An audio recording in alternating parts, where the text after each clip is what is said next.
So now let's see how we can work around with glass block effect inside of Corel Draw.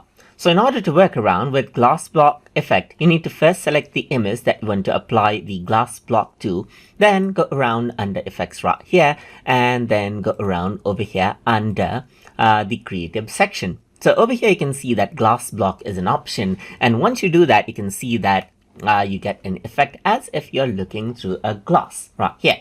So now you can change around the block width, as you can see, and the block height as well. And you can see that you get this particular effect as if you're seeing through the glass block right here. So right now you can see that I can change around the size of these blocks horizontally or vertically as I wish.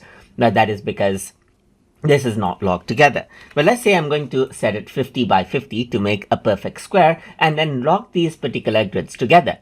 In that case, now, if I were to change around the width, you can see that the width and height actually goes ahead and scales at the same time so that you get a perfect square just like that. So that is how you can work around with glass block effect inside of Corel Draw. So I hope you guys learned something as always. And as always, please like, comment, share, and subscribe.